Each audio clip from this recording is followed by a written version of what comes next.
What's more valuable, $500,000 in cash or a meal seasoned with the wisdom of a luminary?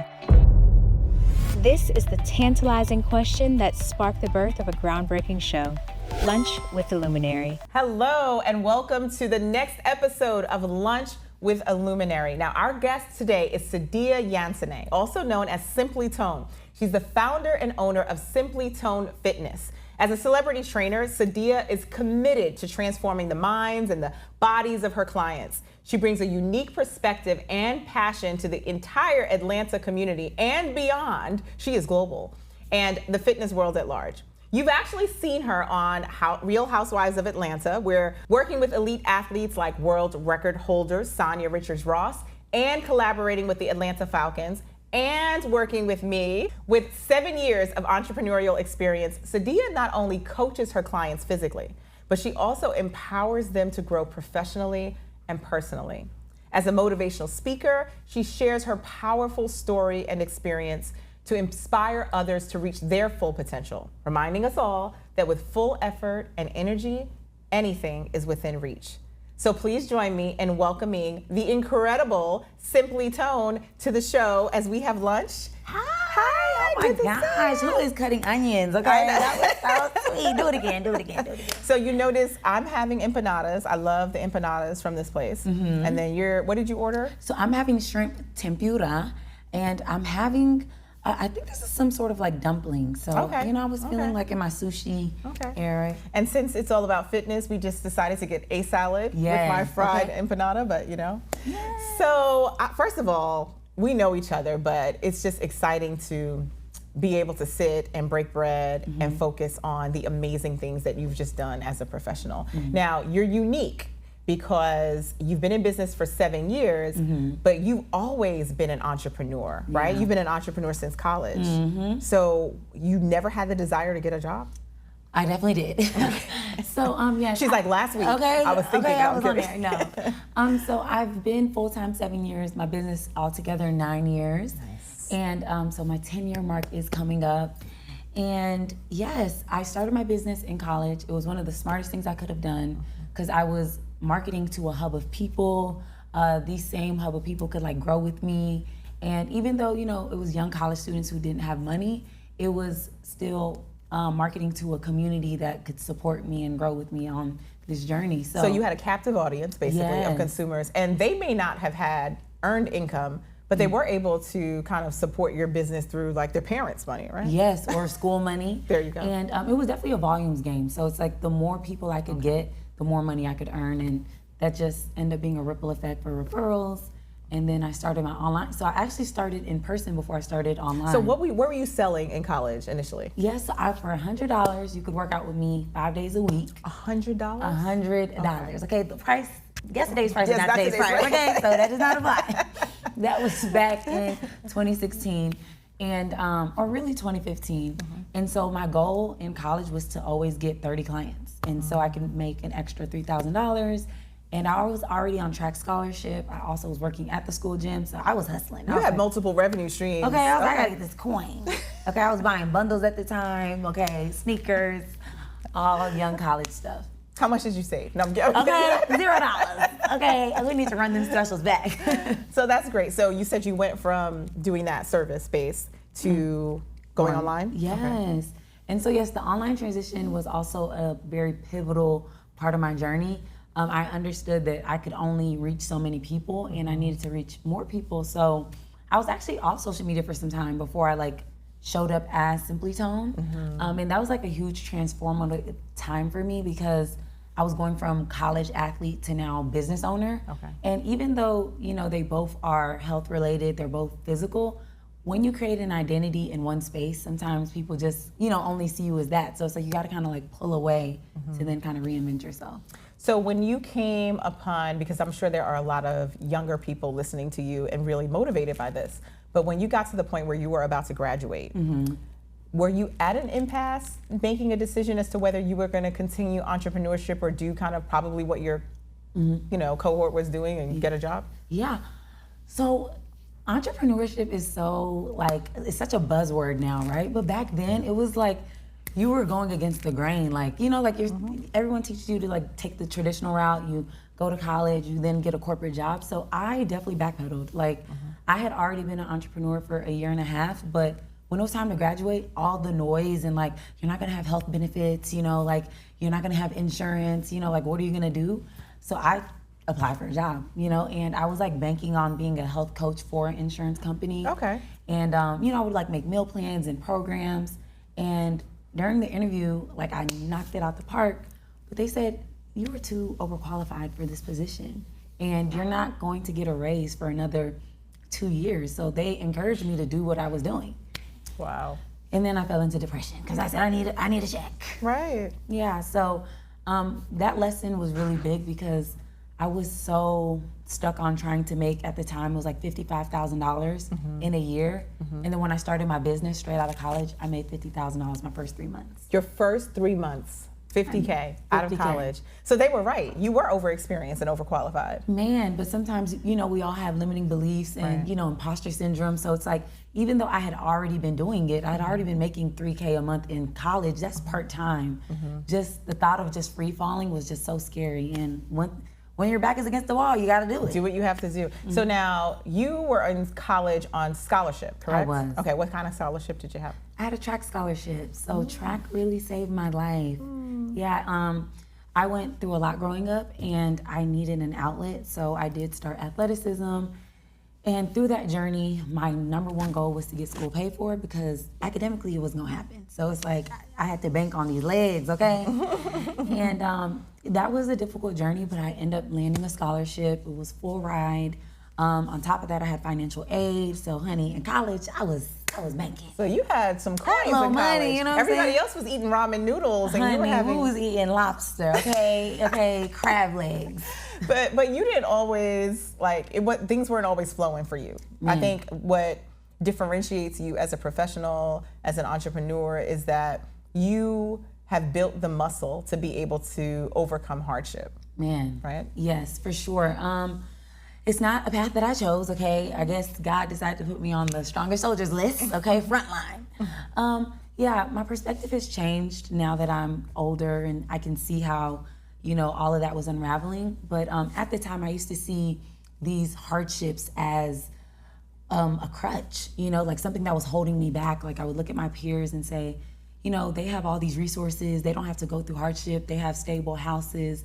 And I just have to continue to go through these, you know, issues and traumas. And now my perspective is understanding that those traumas is actually what birthed, you know, my gift, which is turning my pain into power, being able to motivate and inspire other people. So when people are in the gym and they're exhausted and they feel like, oh my gosh, I can't do it, I'm like, baby, okay, like you can, like, you know, just training their minds.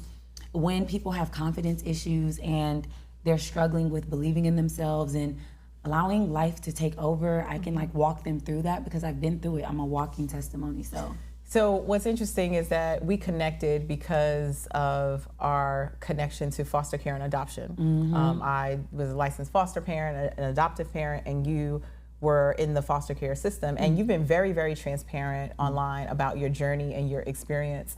And one of the things that I would say to you is, you know, because like you said, there's a lot of trauma associated with you know, having to struggle as a child, even if as an infant, right? Yes. Those synapses don't connect if you don't get the nurturing that you're looking for. So one of the things that I would ask you, and I would love for you to share that with the audience, is what do you think it is that makes the difference between the child in foster care who goes through struggles and then, you know, goes on to do wonderful things like you're doing versus the child in foster care or adoption who goes through struggles and takes an alternate route? What is that aha moment or intervention that you think makes the difference between success and like continued failures? Ooh, wow, that is such a loaded question. Thank you, that was really good. I could chew while you think about it. Yes, okay, no, that was good.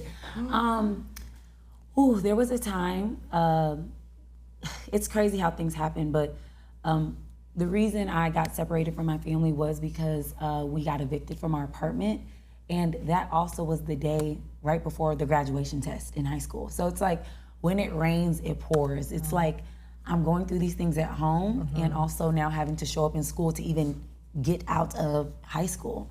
And so what was a pivotal turning point in, me being a product of my environment is knowing that the first step is just knowing that like I only have two directions. It's just like, okay, like I can be a product of my environment, or I can like just shoot my shot and, aim for the stars and then see where I land. So I didn't feel like I had many options. It was like, okay, these are the two directions. But yeah, there was a time I was suicidal and I just wanted to end it all. And I just felt like, I didn't have the support I needed. I didn't have the love I needed.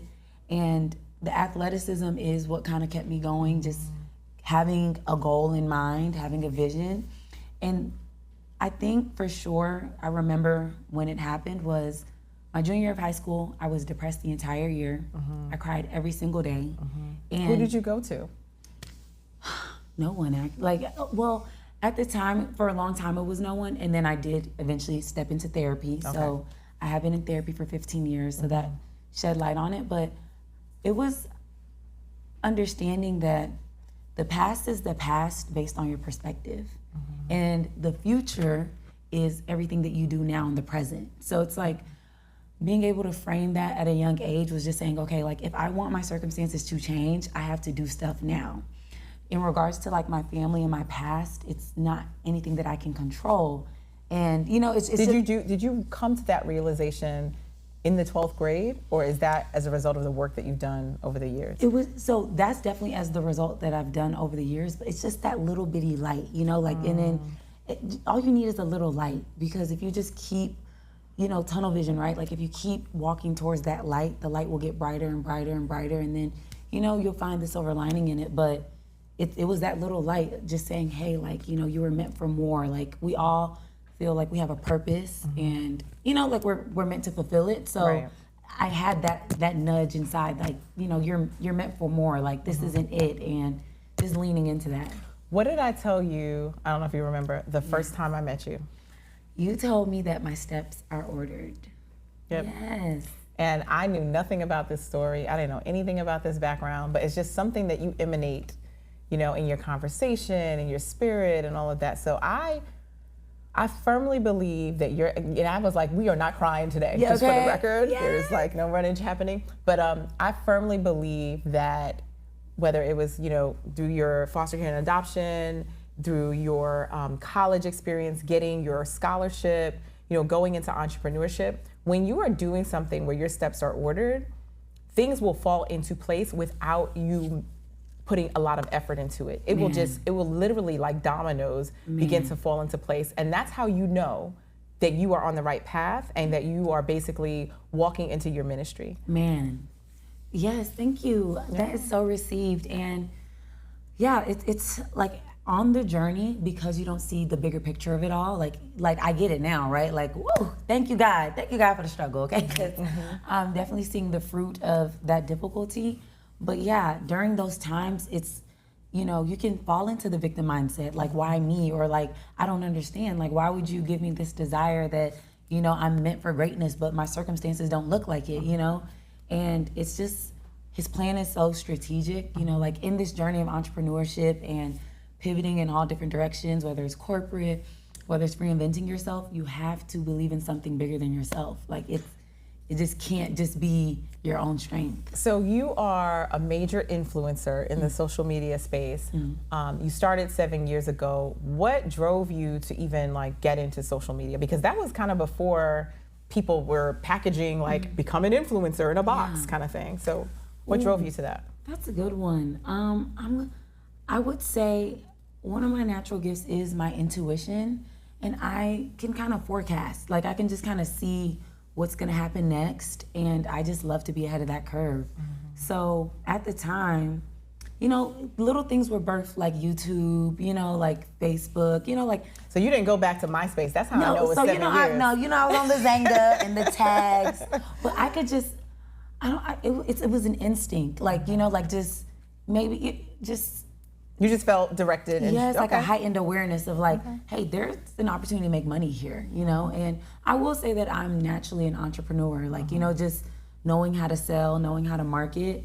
And so at the time I had already positioned myself, so knowing how to edit videos. Like this is all before social media really took off. So by the time the platforms were ready, like I knew everything to do because I had already been nurturing those muscles. So in high school, I was editing. So something that is consistent across the luminaries that I interview is, and I joke about it, that are you a prophet? Is that prophetic kind of being able to see beyond what the average person can see with their naked eye? So that is 100%, on the mark there. But how did you hone your skills without being an apprentice or getting a job? So you came right out of college, you were doing it in college. How did you keep yourself on the pulse of the fitness industry without a job? Oh, wow, that's a really good question. So the first thing I did was I did major in multimedia. So they started to try to come up with curriculum that taught that. One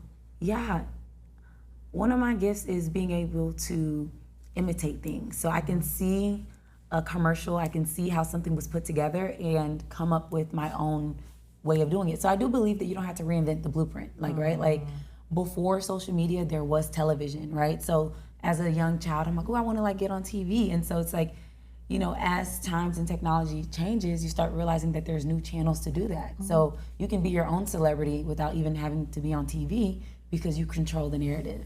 But the good thing is that you have been on TV. Right. So a lot of entrepreneurs and business owners, they'll say, if I only had, if I was only on a major network or I had a major celebrity endorse my product or service, then I would be able to do X, Y, and Z. But that's not easy to do, right? You can't just, pick up your Rolodex or pick up the phone and do that. How did you make that transition to being on a global, if not, national stage? Wow, that's good. So prior to working with notable clients and celebrity clients, I worked with, day-to-day clients, corporate clients. I fall into the day-to-day category. Yes, okay, I received that. This is day-to-day? Oh my gosh, wow. These day-to-day people are winning, okay? iHeart is day-to-day, come on. I love it, okay? This is light work.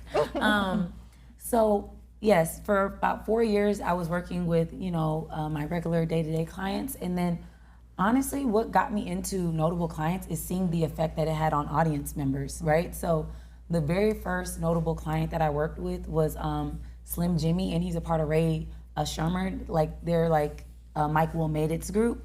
The moment I posted a photo with him back in 2018 and we had just did a session, that post got so much engagement. So just seeing what people feel connected to, because it's one thing where I'm training someone, that is down the street versus someone that people look up to. Right. It's almost like it influences them to not be more invested just in the artist, but maybe their own journeys. Okay, wow, this person's doing this, so let me now focus on my journey.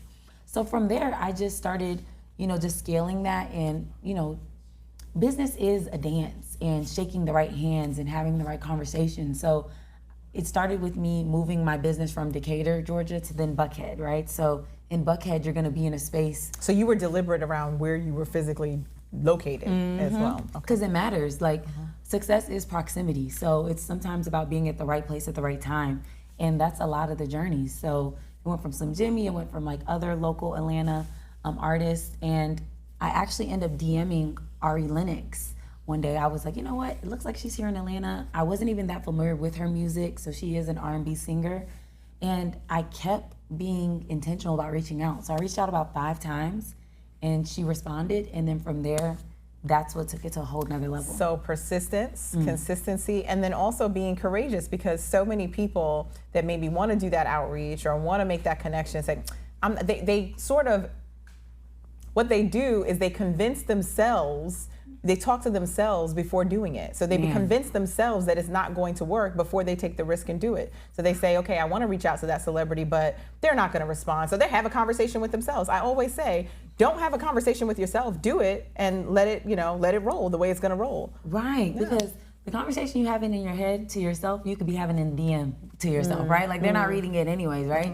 So what keeps me consistent in that journey in pitching myself is knowing that the answer is already no, right? Like if you don't ask them, it's no, and if you do ask them, it's potentially no. So it's the only other option is go yes. up from there. You get what I'm saying? So it's you're already at the bottom. So it's them even considering it is already a win because the answer was already no. How many times would you have DM'd her? Because you stopped at 5 before she responded, but I'm thinking at number 4, it's listen. Yeah. So when would you have stopped? I wouldn't have. One thing I've learned about notable clients is if you treat yourself as equal and you understand that everybody is human and everyone has the same problems and stuff, they're just as eager to work with you as well because you are commanding presence in that space. So it's like, even though they have more accolades and more followers and more fans, we're all the same because we have unique gifts. That is such a great, nugget of wisdom to share, because the success of a business's sales and marketing really lies in their own self-talk.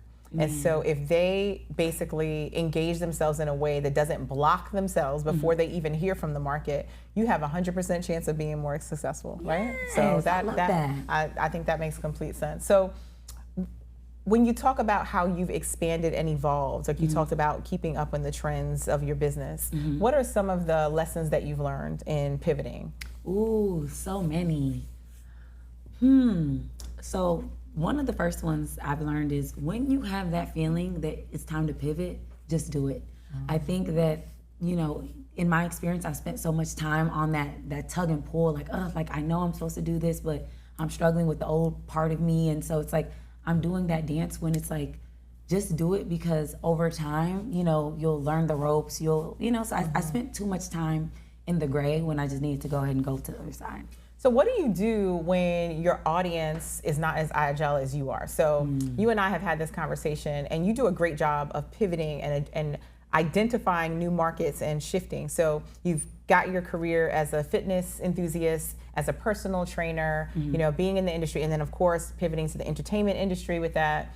And then you've also very recently done a lot with corporate clients, right? And working with individuals. How has your audience and have your followers responded to that pivot that you've made? Wow. So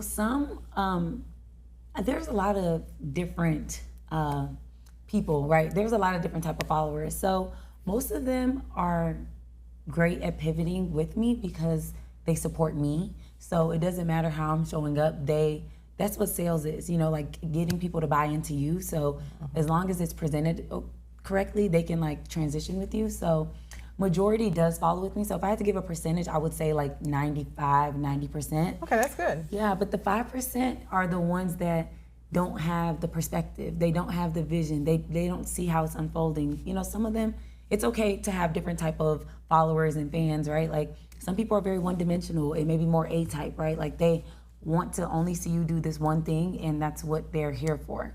And you have to be okay knowing that everybody can't transition with you. So you know how Beyonce has her Sasha Fierce. Talk to us about the difference between Simply Tone and Sadia Yansaneh. Ooh, I like that. So Simply Tone is a superwoman, okay? She is a part of the Avengers, okay? She can conquer everything. She turns her pain into power. She can make a lot of money. She is magnetic. And Sadia, is definitely more of a free spirit, definitely more flow, still energetic, calm, which is funny because it's a very opposite of Simply Tone. And the biggest difference is Simply Tone is more of like you said, Sasha Fierce, like what the world sees, like the achievements. And then Sadia is just that little girl who just literally lived in the hood and just shot for the stars and landed, so. Do you feel like you've done a good job of balance? Because you and I have spoken about being an influencer, the pressure of that, and some influencers not being able to have a life beyond what they show the world and have genuine, authentic connections and relationships. How do you rate yourself in that area? Right now, 10 out of 10. I'm the happiest I've ever been, but it's because I've been intentional about that. It's very difficult showing up in these spaces and always having to be of service to others, because in that process, you are the sacrifice, right? So whether that's your time, whether that's your energy, just however you need to serve people, and then just not having boundaries on what you need is what can create, that instability. So a lot of influencers or even notable people aren't even aware that they're dysregulated, right? They're just doing what they know and they're not ever taking the time to be still. So I make time for myself. Tiny house? Yeah, tiny house, okay? Literally, in the past, I used to be okay operating from an empty cup. Like it was just go, go, go. It is what it is. Now I'm only operating unless my cup is full, and then the overflows for everyone else. I love that. That is amazing. So in the pivot and doing what you're doing, you have a lot to offer individuals and corporations. Talk to me about the value proposition of Sadia Yansaneh to a corporate client. Yes. So Sadia Yansaneh can offer a corporate client more than just physical training, right? It's mindset training, it's lifestyle training, it's mindfulness training, and the goal is just an overall transformation. So when I'm training a client, they don't even know that they're going through an interview process of me learning who they are, right? Like, how do they respond to pain? You know, like, what is some of their self-talk? Like, you know, what are some of the stressors that they have in their life that's, you know, taking them away from investing in themselves? So just with that process, I'm able to understand, hey, this person really just needs therapy right now, right? Like, they just need to, like, talk about what they're going through. This person truly needs a physical transformation so that their confidence can increase, you know? So yeah, to the corporate client, it's more of a lifestyle shift and, you know, just finding that balance between work and home, because that's what here in America we're always trying to do. Like, okay, how can I be successful at work, make lots of money, but then also have a regular life and, you know, take time for me and vacation and love, all of that. So forever entrepreneur, you've been doing this for as long as you can remember. What's next for you? Ooh, what's next? So yes, I've branded myself as a business owner, and that brand was Simply Tone.